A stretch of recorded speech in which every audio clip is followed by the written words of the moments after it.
Je me dépêchais de retourner au travail après ma pause déjeuner quand j'ai vu par hasard mon mari, l'homme qui était censé être dans une salle de réunion. J'ai décidé de le suivre, et ce que j'ai vu m'a figé sur place. Je rentrais du déjeuner en toute hâte, quand j'ai accidentellement aperçu mon mari, l'homme qui était censé être en réunion. J'ai décidé de le suivre, et ce que j'ai vu m'a figé. Je me souviens du poids exact de cet après-midi, de la sensation que l'air était plus lourd que d'habitude, comme si quelque chose d'invisible s'était déjà déplacé, et que je ne l'avais pas encore réalisé. C'était un mardi, ordinaire en tout point, et j'étais en retard, équilibrant un sac en papier de plat à emporter dans une main et mon téléphone dans l'autre. Parcourant mes emails en traversant le parking vers mon immeuble de bureau. Ma vie à ce moment-là était structurée, prévisible, presque réconfortante dans sa routine.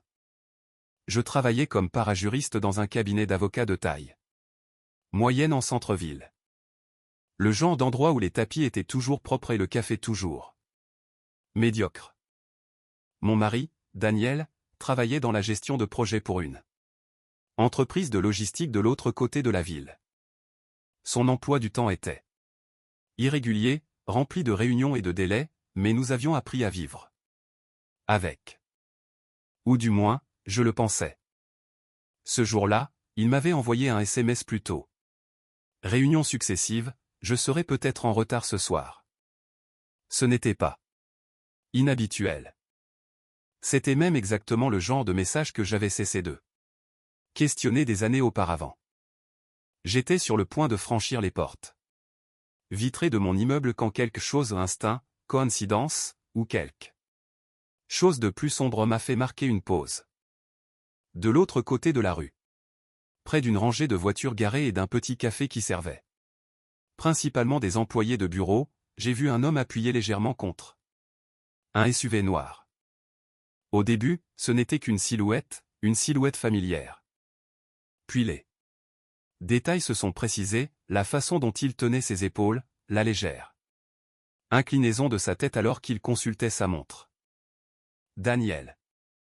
Je ne bougeais pas.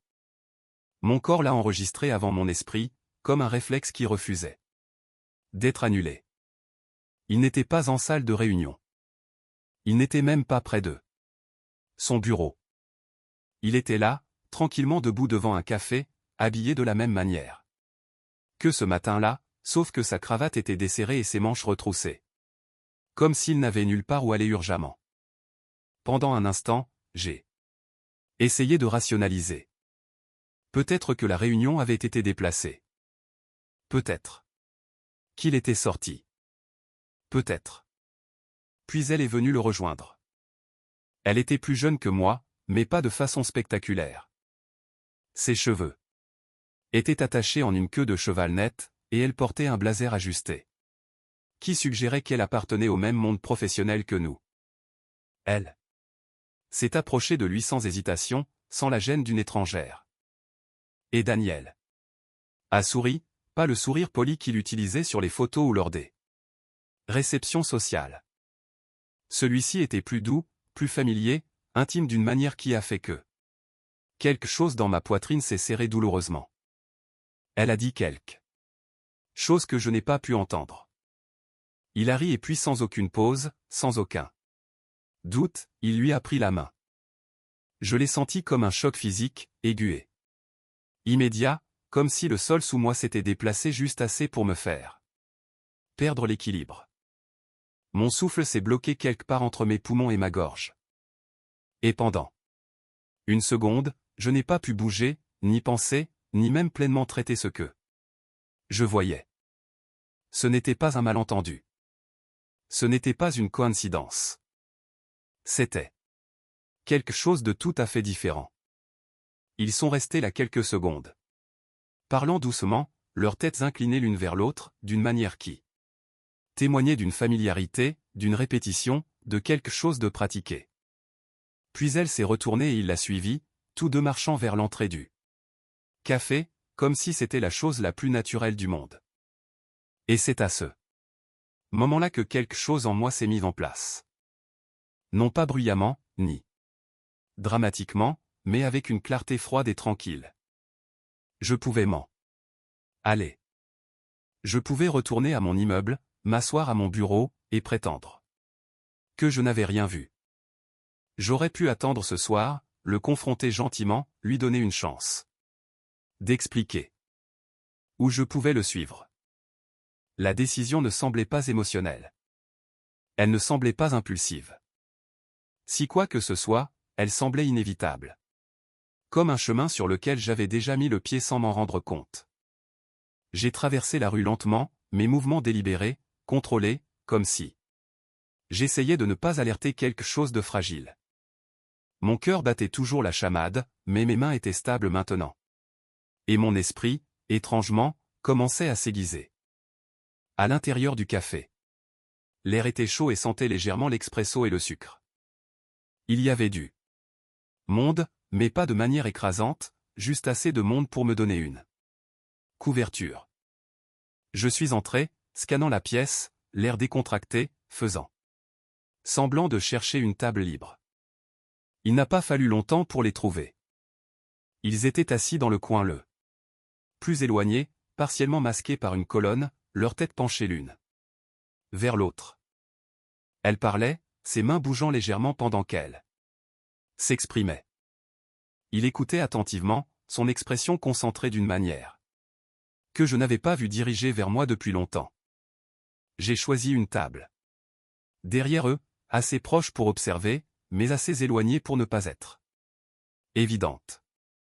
Je me suis assise, j'ai posé mon sac sur la chaise à côté de moi et j'ai gardé mon regard bas, utilisant le reflet dans la fenêtre pour les observer. Le temps s'est étiré. Des minutes ont passé, bien que cela ait semblé plus long, plus lourd. Ils ont commandé des boissons, se sont rapprochés, ont partagé des sourires silencieux qui semblaient appartenir à un monde privé auquel je n'avais jamais été invité. Et puis, presque par hasard, il a traversé la table et lui a brossé quelque chose du poignet. Le geste était petit, presque insignifiant, mais il était intime. Familier? Répété. Mon estomac s'est noué et une lente, froide réalisation a commencé à prendre forme. Non seulement qu'il me trompait, mais que ce n'était pas nouveau. Ce n'était pas un faux pas isolé, ni un moment de faiblesse. C'était quelque chose d'établi, quelque chose de continu. J'aurais dû ressentir de la colère, je pense, ou du chagrin, ou quelque chose de fort et d'accablant. Au lieu de cela, ce que j'ai ressenti, c'était une immobilité, une sorte de détachement calmé, contrôlé qui s'est installé sur moi comme une couche de glace. J'ai fouillé dans mon sac, j'ai sorti mon téléphone et, sans y réfléchir pleinement, j'ai ouvert l'appareil photo. Je l'ai anglé avec précaution, utilisant le reflet et le bord de la colonne pour les encadrer juste assez. Une photo, puis une autre. Pas dramatique, pas évidente, juste assez. Assez pour se souvenir, assez pour prouver, assez pour rendre cela réel d'une manière qui ne pourrait pas être niée plus tard. Alors que je rangeais le téléphone, j'ai remarqué autre chose. Quelque chose qui a fait bouger le sol sous moi à nouveau, mais cette fois d'une manière différente. Daniel a consulté sa montre. Puis il s'est penché plus près d'elle et a dit quelque chose qui l'a fait hocher la tête rapidement, presque nerveusement. Elle a fouillé dans son sac, a sorti ce qui ressemblait à un dossier, fin, professionnel, déplacé dans le contexte de tout le reste, et l'a glissé sur la table. Il n'a pas hésité. Il l'a pris, l'a ouvert, et pendant une brève seconde son expression a changé. Non pas en affection, ni en chaleur, mais en quelque chose de plus aigu, de plus concentré. Transactionnel. C'est le mot qui m'est venu, non invité et indésirable. Ce n'était pas seulement une affaire. Il y avait autre chose ici. Quelque chose que je ne comprenais pas encore. Et tandis que j'étais assise là, observant mon mari, l'homme en qui j'avais confiance, l'homme avec qui j'avais construit une vie, brouillé avec désinvolture les frontières entre l'intimité et quelque chose de plus froid, de plus calculé. Je réalisais que je ne voyais pas la situation dans son ensemble. Loin de là. Et pour la première fois depuis que je l'avais vu de l'autre côté de la rue, j'ai senti quelque chose remuer sous la surface de ce calme froid et contrôlé. Non pas la panique, ni le chagrin, mais quelque chose de plus aigu, de plus patient. Car quoi que ce fût, j'allais le découvrir. Je ne l'ai pas confronté ce soir-là. Ce fut la première décision que j'ai prise consciemment, et elle allait façonner tout ce qui allait suivre. Lorsque Daniel franchit notre porte un peu après 20 heures, desserrant sa cravate, m'offrant le même sourire fatigué qu'il avait toujours, je l'ai étudié avec une concentration calme, presque clinique. Il m'a embrassé la joue, m'a demandé comment s'était passée ma journée, c'est légèrement plein des réunions qui avaient traîné en longueur, et j'ai acquiescé aux bons endroits, ma voix stable, mes réactions parfaitement synchronisées. S'il y avait de la culpabilité, il la cachait bien. Ou peut-être n'y en avait-il pas. Cette pensée a persisté plus longtemps que je ne l'avais prévu, car la culpabilité aurait au moins suggéré un conflit. Cela aurait signifié qu'en lui, il y avait encore une limite qu'il reconnaissait.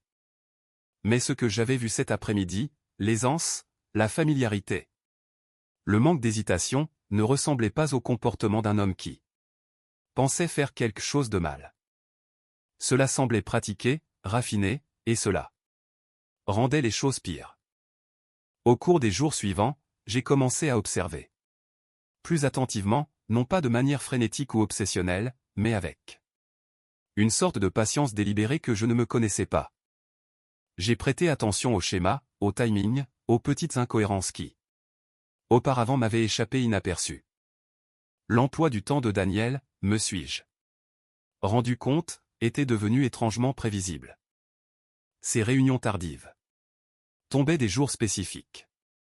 Son téléphone, autrefois laissé négligemment sur le comptoir de la cuisine, était maintenant toujours à portée de main. Il avait commencé à sortir pour prendre des appels. Sa voix était plus basse, son dos tourné juste assez pour signaler l'intimité, sans attirer l'attention. Si j'avais cherché des signes auparavant, je les aurais peut-être vus, mais je ne les cherchais pas. C'était la différence. Le jeudi, j'ai testé quelque chose de petit. Tu travailles encore tard demain? J'ai demandé, en gardant un ton léger alors que je rinçais la vaisselle à l'évier. Il n'a pas hésité. Oui, grosse revue de clients. Je ne serai probablement pas rentré avant 21 heures. J'ai hoché la tête, mon dos toujours tourné vers lui, laissant l'eau couler une seconde de plus que nécessaire. Semaine difficile, j'ai dit. Tu parles. Mais il n'y avait aucune tension dans sa voix, aucune frustration, juste une réponse douce et facile qui se mettait en place trop proprement. Le lendemain, j'ai quitté le travail tôt. Pas de façon spectaculaire, juste assez pour me positionner près du même café où je l'avais vu auparavant. Je me suis garé un pâté de maison plus loin, je me suis assise dans ma voiture et j'ai attendu, mes mains reposant lâchement sur le volant pendant que les minutes passaient. À 15h12, il est arrivé. Le même SUV, la même posture décontractée, la même cravate desserrée. Étage 5 minutes plus tard, elle est réapparue. Cette fois, j'ai observé plus attentivement. Ils ne sont pas entrés dans le café. Au lieu de cela, ils ont parlé brièvement sur le trottoir avant de marcher ensemble vers un immeuble de bureau voisin, un que je n'ai pas reconnu immédiatement, mais que j'ai noté avec soin. La façon dont ils se déplaçaient ensemble était tranquille, confortable, comme des gens qui avaient répété cette routine assez souvent pour qu'elle ne nécessite plus de réflexion. Je les ai suivis à distance, gardant mon pas mesuré, mon attention juste assez divisée pour éviter de me faire remarquer. Ils sont entrés par la porte latérale. J'ai attendu 30 secondes, puis j'ai suivi. À l'intérieur, le bâtiment était calme, le hall d'entrée avec un minimum de personnel et un poste de sécurité qui m'a peu prêté attention. En passant, j'ai aperçu qu'il tournait. Dans un couloir à droite, disparaissant derrière un ensemble de portes vitrées. Marqué au bureau privé, personnel autorisé uniquement. Je n'ai pas été plus loin. Pas encore. Au lieu de cela, je suis sorti, j'ai sorti mon téléphone et j'ai commencé à chercher dans l'annuaire de l'immeuble. Cela a pris moins d'une minute. L'étage où ils étaient entrés appartenait à une société de conseil de taille moyenne, spécialisée dans la logistique de la chaîne d'approvisionnement. Mon estomac s'est légèrement serré à cause de la coïncidence. Ou peut-être n'était-ce pas une coïncidence. Ce soir-là, je n'ai rien dit à nouveau. Mais quelque chose avait changé, car maintenant ce n'était plus seulement de la suspicion. C'était un schéma, un lieu, une connexion qui se liait de manière inconfortablement proche à son monde professionnel. Et c'est là que j'ai commencé à élargir le champ de mes recherches. Au cours du week-end, pendant que Daniel était sorti faire des courses, je me suis assise à la table de la salle à manger avec mon ordinateur portable et un sentiment croissant de malaise. Je ne piratais rien, ne franchissais aucune ligne légale évidente, mais j'observais, je reliais des points qui, une fois vus, ne pouvaient plus être ignorés. La société de conseil avait un site web, propre, soigné, professionnel. Des profils de personnel, des listes de clients, des domaines d'expertise, et elle était là, pas en première page, ni mise en avant, mais répertoriée parmi les analystes de niveau intermédiaire. Son nom était Laura Mitchell. Son rôle impliquait la coordination des fournisseurs, l'analyse des contrats et l'interface client. J'ai regardé ça.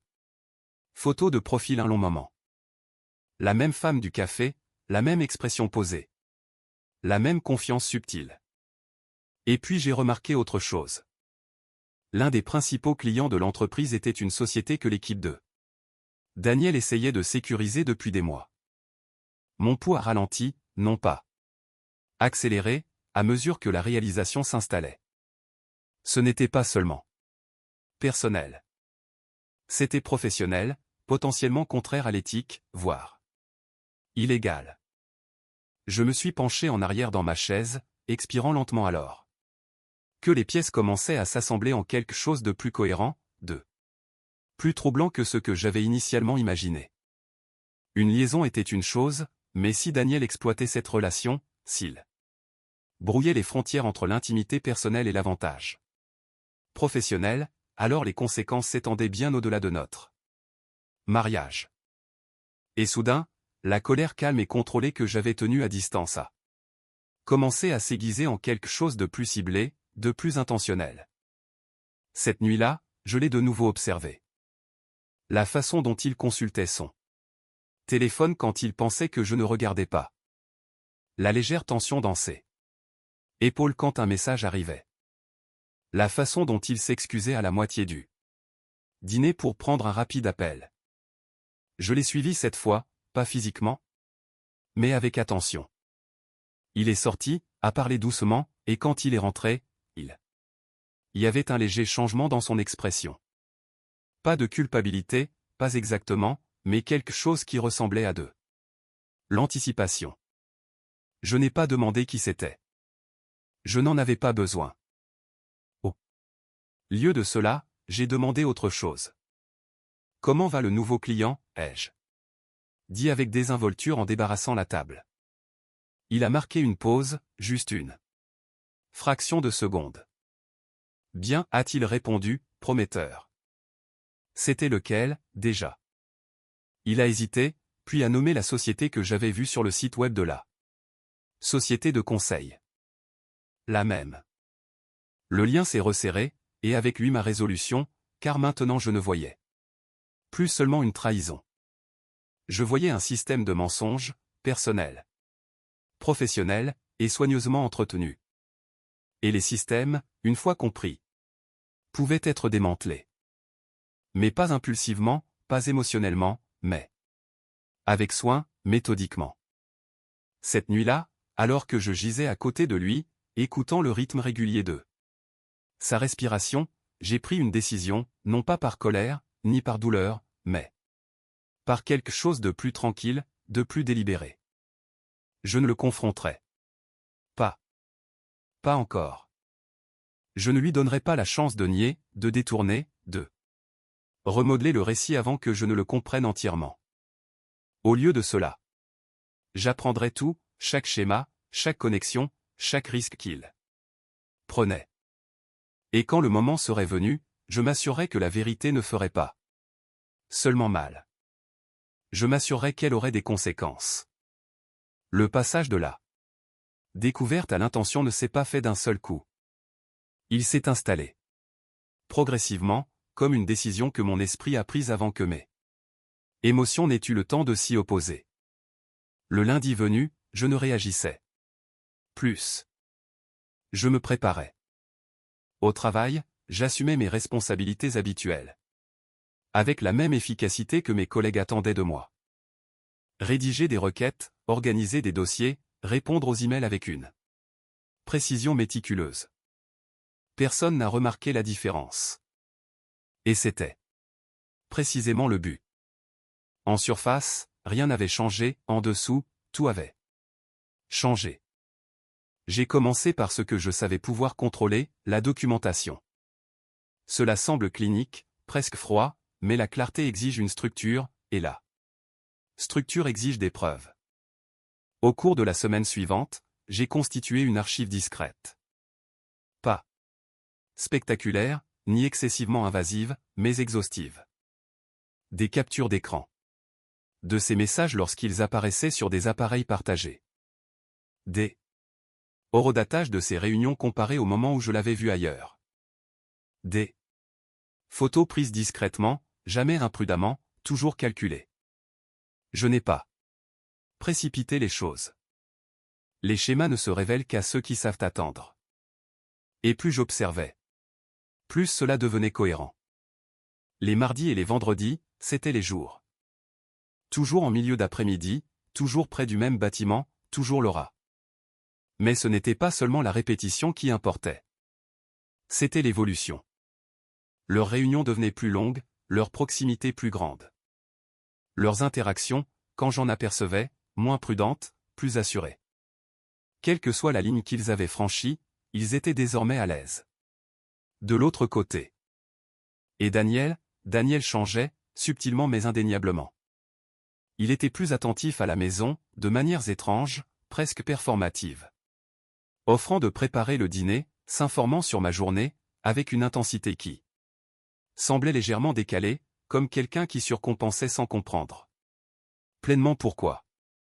En même temps, il était plus distant dans les moments plus calmes, son esprit clairement ailleurs, son attention divisée. C'était un numéro d'équilibriste et, comme la plupart des numéros d'équilibristes, il dépendait de ce que personne ne déplace le poids trop brusquement. Je n'avais aucune intention de faire cela. Au lieu de cela, j'ai élargi le cadre. Un soir, pendant qu'il était sous la douche, j'ai ouvert son ordinateur portable, non pas pour fouiner imprudemment, mais pour confirmer ce que je soupçonnais déjà. Son courriel professionnel était toujours connecté. Il n'avait jamais été particulièrement prudent à ce sujet, faisant plus confiance à la routine co. Risque. J'ai de nouveau cherché l'entreprise cliente. Des dizaines de courriels. On fait surface, fil de discussion, notes de planification, discussion interne. Rien d'inhabituel à première vue. Mais en lisant plus attentivement, quelque chose a commencé à ressortir. Daniel n'était pas censé être le contact principal. Son rôle, selon la structure décrite dans ses emails, était secondaire, de soutien, non de leadership. Et pourtant, au cours des dernières semaines, son implication avait considérablement augmenté. Il s'était immiscé dans les conversations, s'était porté volontaire pour des réunions, avait assumé des responsabilités qui, bien que non explicitement interdites, n'étaient pas non plus entièrement appropriées. Et puis il y avait les pièces jointes, contrats, projets de proposition, évaluations internes, documents sensibles. Des documents qui, s'ils étaient partagés de manière inappropriée, pourrait soulever de sérieuses questions. J'ai refermé l'ordinateur portable lentement, mon esprit alignant les dernières pièces avec une précision qui ne laissait guère de place au doute. Ce n'était pas seulement une liaison. C'était un levier. Que ce soit intentionnel ou non, Daniel était empêtré dans une relation qui recoupait directement ses obligations professionnelles. Et ce faisant, il avait pénétré un territoire que son entreprise n'ignorerait pas si cela venait à être révélé. Je suis resté assise un long moment, le doux bourdonnement de la maison remplissant l'espace entre mes pensées. La vengeance, réalisée n'était pas synonyme de chaos. C'était synonyme de conséquences. Et les conséquences exigeaient un timing. L'étape suivante n'était pas la confrontation. C'était la confirmation. J'ai pris rendez-vous avec un avocat spécialisé dans le divorce ce vendredi après-midi, en utilisant une demi-journée que je prenais rarement. Le cabinet était modeste, professionnel. Niché entre une clinique dentaire et une petite agence d'assurance. La femme que j'ai rencontrée, Rebecca, était posée, directe et agréablement désintéressée par les drames. J'ai exposé la situation avec soin, n'omettant rien, sauf l'exagération. Elle a écouté, pris des notes, posé des questions précises et mesurées. « Avez-vous accès au dossier financier ?» a-t-elle demandé. « Oui. » « Des comptes joints. »« Plusieurs, a-t-elle acquiescé. »« Bien. Vous voudrez les surveiller discrètement. S'il y a mauvaise utilisation des fonds conjugaux, cela peut jouer dans la procédure. » J'ai hésité un instant. Avant d'ajouter, il peut aussi y avoir une inconduite professionnelle. Ses yeux se sont levés légèrement, non pas surprises, mais attentives. Faites attention là, a-t-elle dit. Si vous envisagez de le signaler, vous devez séparer vos intérêts personnels du processus juridique. Documentez tout, mais n'agissez pas impulsivement. Laissez les faits parler d'eux-mêmes. Cette phrase est restée gravée en moi. Laissez les faits parler d'eux-mêmes. Parce que les faits, contrairement aux émotions, ne vacillent pas sous la pression. Ils ne s'excusent pas. Ils ne s'adoucissent pas. Au cours des jours suivants, j'ai affiné le plan, non pas par grandes lignes, mais dans les détails. J'ai suivi les mouvements financiers. Petits au début, puis plus perceptibles. Des dépenses qui ne correspondaient pas à nos habitudes. Des virements sans explication claire. Rien de catastrophique, mais assez pour suggérer un schéma d'abus. Je les ai documentés discrètement, minutieusement. Puis j'ai attendu. L'occasion s'est présentée plus tôt que prévu.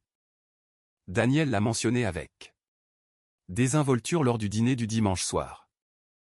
Grosse réunion cette semaine.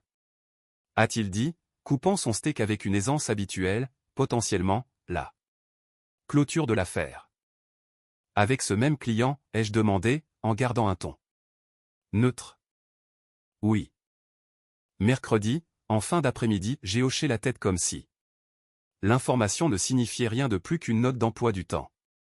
Mais à l'intérieur, quelque chose s'est aligné car mercredi après-midi, c'était un de leurs jours et une réunion de clôture signifiait présence, plusieurs parties, cadre formel, visibilité. Cela signifiait exposition. Cette nuit-là, j'ai tout finalisé. Non par colère, ni par hâte, mais avec une clarté qui semblait presque détachée. J'ai organisé les preuves chronologiquement. Proprement, sans commentaire. J'ai préparé un résumé, concis et factuel, décrivant le chevauchement entre sa relation personnelle et sa conduite professionnelle. Pas d'accusation, pas de langage émotionnel, juste des faits. Puis j'ai rédigé 2 emails. L'un à Rebecca, confirmant les prochaines étapes de la séparation. L'autre, je l'ai laissé non envoyé au service de conformité interne de son entreprise. Je ne l'ai pas envoyé. Pas encore. Car le timing, j'avais appris, était primordial. Mercredi viendrait la réunion. Aurelieu et Daniel entreraient dans cette pièce en croyant qu'ils contrôlaient. Encore le récit. Ils ne savaient pas que le sol sous ses pieds avait déjà commencé à bouger. Ils ne savaient pas que le système sur lequel ils s'étaient appuyés ses mensonges, ses routines, son équilibre précaire étaient sur le point d'être mis à l'épreuve d'une manière qu'ils ne pouvaient anticiper.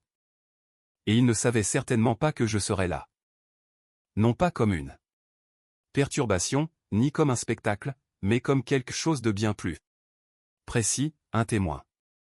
Et quand le moment viendrait, je n'aurais pas besoin d'élever la voix. Je n'aurais pas besoin de réclamer quoi que ce soit car la vérité, une fois placée entre les bonnes mains, n'a pas besoin d'aide pour faire son œuvre. Elle se déploie inévitablement. Mercredi arriva sans cérémonie. Le genre de journée qui semblait ordinaire de l'extérieur. Un ciel clair, une circulation prévisible. Le rythme tranquille des gens vacants à des routines auxquelles ils faisaient confiance. Je m'habillais soigneusement ce matin-là, non pour faire de l'effet, mais pour le contrôle. Un tailleur bleu marine, discret, professionnel, la version de moi-même qui appartenait aux pièces où les décisions se prenaient et les conséquences suivaient discrètement. Daniel partit tôt. Grande journée, dit-il, prenant ses clés, son ton léger, presque confiant. Pourrait courir tard. Je me tenais près du comptoir de la cuisine, café à la main, et hochai la tête. Bonne chance, répondis-je. Il sourit, se pencha, m'embrassa la joue. Puis il partit. J'attendis exactement 20 minutes avant de quitter la maison.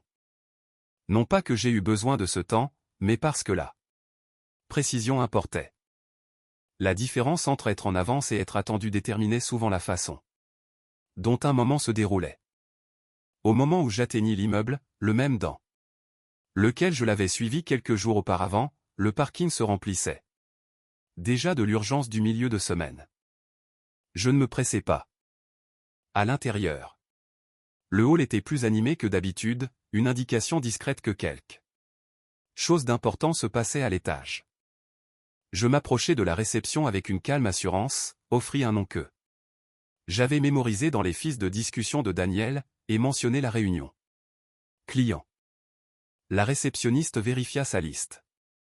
5e étage, dit-elle. Suite de conférence B, merci. Aucune hésitation, aucune suspicion, juste un accès. La montée en ascenseur fut courte, mais elle me sembla suspendue. Comme un espace entre l'intention et le résultat. J'ai observé les chiffres monter, mon reflet, faiblement visible dans les portes. En acier brossé, composé, illisible.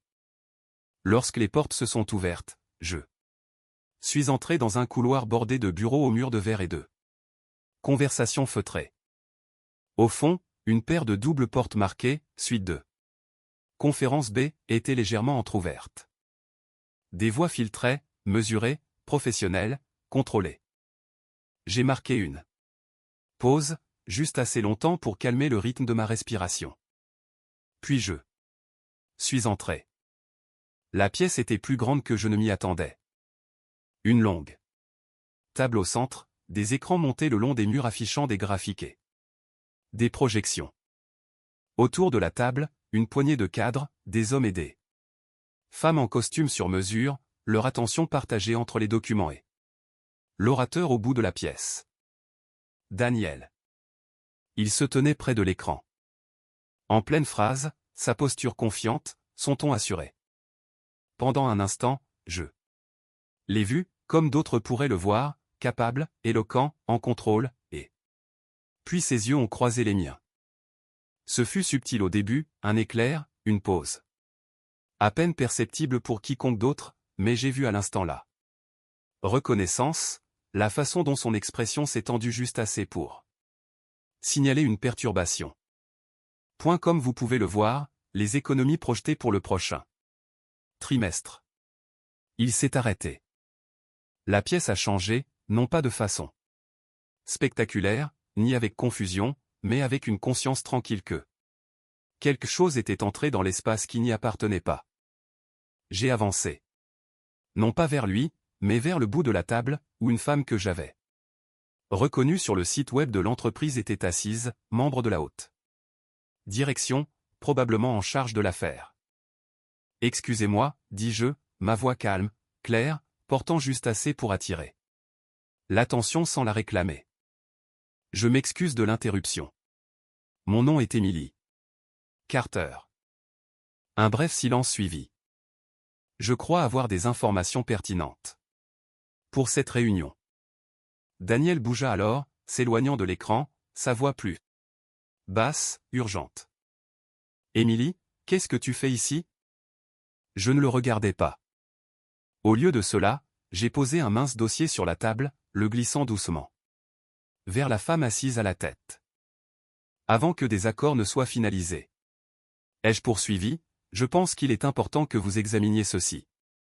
La femme n'a hésité qu'un instant avant d'ouvrir le dossier. À l'intérieur se trouvaient les documents que j'avais préparés, des captures d'écran, des chronologies, des relevés financiers, un résumé concis décrivant le chevauchement entre la relation personnelle de Daniel et son implication professionnelle avec le client. Pas d'accusation, juste des faits. Pendant qu'elle lisait, la pièce est devenue plus silencieuse, non pas tendue, mais contrôlée. Le genre de silence qui se forme lorsque les gens reconnaissent le poids de ce qu'ils voient et choisissent de ne pas réagir prématurément. La voix de Daniel le brisa. C'est un malentendu, dit-il, s'approchant, son ton tendu maintenant, la confiance des instants précédents s'effaçant juste assez pour révéler les failles en dessous. Emily, tu ne devrais pas être là. Je me suis alors tourné vers lui, non pas avec colère, ni avec accusation, mais avec quelque chose de plus ferme. Je suis d'accord, dis-je doucement. Je n'aurais pas dû avoir besoin d'être là. La femme à la tête de la table referma le dossier, son expression posée, mais plus neutre. Monsieur Carter, dit-elle, sa voix mesurée. Voudriez-vous expliquer la nature de votre relation avec mademoiselle Mitchell, Laura? Je ne l'avais même pas remarqué au début, assise à mi-chemin de la table, sa posture rigide, son regard fixé sur les documents qui passaient maintenant. Quand son nom fut prononcé, elle leva les yeux, son expression pâle, contrôlée, comme les gens le deviennent quand ils réalisent que le sol sous leurs pieds n'est plus stable. Daniel hésita. Juste assez longtemps. Ce n'est pas pertinent pour le travail, dit-il. Enfin. Le regard de la femme ne vacilla pas. Ça l'est, répondit-elle, si cela a influencé l'intégrité de ce processus. Un autre silence. Il regarda Laura. Elle ne rencontra pas son regard. Et à cet instant, l'équilibre qu'il avait maintenu, la séparation minutieuse des mondes, la confiance tranquille qu'il pouvait naviguer, tous deux sans conséquence, s'effondrèrent. Non pas bruyamment, mais complètement. Je pense, continua la femme, fermant le dossier avec finalité, que nous allons suspendre cette réunion. Des chaises bougèrent. Des papiers furent ramassés. La pièce commença à se dissoudre. En conversation plus petite, plus calme, du genre qui se produisent lorsque des décisions se forment déjà, mais ne sont pas encore prononcées à voix haute. Daniel resta immobile. Pendant une seconde, il eut l'air de vouloir dire quelque chose, de se défendre, d'expliquer, de tenter de reprendre un contrôle qui n'était plus le sien. Mais il ne le fit pas, car il n'y avait plus rien à façonner. Les faits avaient fait leur œuvre. Je ne suis pas resté. Il n'y en avait pas besoin. Alors que je me retournai pour partir, je sentis sa présence derrière moi. Le poids de son regard, les questions muettes, la prise de conscience qui s'installait. Emily, attends. Je me suis arrêté à la porte, mais je ne me suis pas retourné. Qu'est-ce que tu pensais qu'il allait se passer? Demanda-t-il, sa voix plus basse maintenant, dépouillée de la performance, révélant quelque chose de plus proche de l'incrédulité. J'ai réfléchi à la question un instant. Puis j'ai répondu. Je pensais, ai-je dit, qu'éventuellement la vérité importerait. Et sûr. Je suis sorti dans le couloir, la porte se refermant doucement derrière moi. Pas de cri, pas de scène, juste la conséquence. Et pour la première fois. Depuis ce mardi après-midi, j'ai senti quelque chose bouger de nouveau. Non pas la clarté nette et froide de la découverte, mais quelque chose de plus calme. Un soulagement peut-être, ou simplement l'absence d'incertitude, car quoi qu'il arrive ensuite, ce serait réel. Le monde ne s'arrête pas après un tel moment. Il se réarrange. Au moment où j'ai atteint le parking, le ciel avait viré à ce gris de fin d'après-midi qui donne l'impression que tout est en suspens, comme si le jour n'était pas tout à fait prêt à s'en aller. Je suis resté dans ma voiture un moment, les mains posées légèrement sur le volant, sans trembler, sans serrer, juste immobile. Il n'y avait pas de vague de victoire, pas de sentiment dramatique de triomphe, seulement une conscience tranquille et constante que quelque chose d'irréversible s'était produit et que je l'avais choisi. Mon téléphone a vibré une fois. Daniel. Je n'ai pas répondu. Puis encore et encore. J'ai retourné le téléphone face cachée et j'ai démarré le moteur, car quoi qu'il est à dire maintenant explication, excuse, colère, cela appartenait à une version de l'histoire qui avait déjà pris fin. Les jours suivants se sont déroulés avec une sorte d'inévitabilité structurée. Rebecca a agi rapidement. Une fois que j'ai confirmé ma décision. Les papiers ont été déposés, les comptes financiers examinés, et des arrangements temporaires mis en place avec une efficacité qui semblait à la fois rassurante et étrangement impersonnelle. Il y avait un certain réconfort là-dedans, dans le processus, dans des systèmes qui ne dépendaient pas de l'émotion. Daniel a essayé de me joindre, bien sûr. Au début, c'était des appels insistants, des messages, il s'est même présenté devant la maison un soir, debout près de l'allée comme quelqu'un qui ne savait pas s'il avait encore le droit d'entrer. Je l'ai regardé de la fenêtre, la distance entre nous n'était plus seulement physique. Finalement, je suis sorti.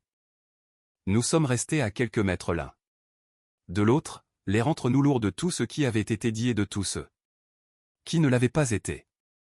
Tu aurais pu simplement me parler, a-t-il dit, sa voix tendue, pas vraiment en colère, mais contrainte, cherchant un terrain qui n'existait plus. Je l'ai fait, ai-je répondu. Pendant des années. Tu as juste cessé d'écouter. Il secoua légèrement la tête comme s'il essayait de rejeter la simplicité de cette réponse. Tu n'avais pas à faire ça. J'ai maintenu son regard fixe. Faire quoi, ai-je demandé, calmement, honnêtement, avec des faits. Il n'a pas répondu, car il n'y avait rien à contester. Après cela, sa présence a commencé à s'estomper. Pas immédiatement, ni complètement, mais progressivement, comme un signal perdant de sa force. Les appels sont devenus moins fréquents, les messages plus courts. Finalement, ils ont cessé complètement. J'ai appris le reste par d'autres canaux, non pas des ragots, mais la manière naturelle dont l'information circule à travers les réseaux professionnels. La réunion avait été suspendue indéfiniment. Un examen interne avait été initié. Daniel a été mis en congé administratif en attendant une enquête. Le nom de Laura est également apparu, bien que moins clairement. Si elle avait connu toute l'étendue du chevauchement, si elle y avait participé sciemment ou simplement été prise dans la même toile, je ne l'ai jamais pleinement confirmé. Et avec le temps, j'ai réalisé que je n'en avais pas besoin, car l'histoire, telle qu'elle existait entre nous, n'était plus à ma charge. Les semaines passèrent, puis les mois. Le divorce se déroula sans conflit inutile. Une autre conséquence silencieuse de la documentation, de la clarté, des décisions prises. Sans chaos. Les biens furent partagés. Les comptes séparés. La maison, autrefois un espace partagé rempli d'hypothèses, est devenue la mienne. Plus vide peut-être, mais honnête d'une manière qu'elle ne l'avait pas été auparavant. Je me suis adapté. Pas d'un coup, pas facilement. Il y avait des moments tard dans la nuit ou tôt le matin où le silence me semblait plus lourd qu'il n'aurait dû, où l'absence de ce qui avait été familier pesait sur moi avec une sorte d'insistance tranquille. Mais même dans ces moments, il y avait autre chose, quelque chose de plus stable, la paix peut-être, ou simplement l'absence de doute. Car le doute, j'avais appris, est plus lourd que la perte.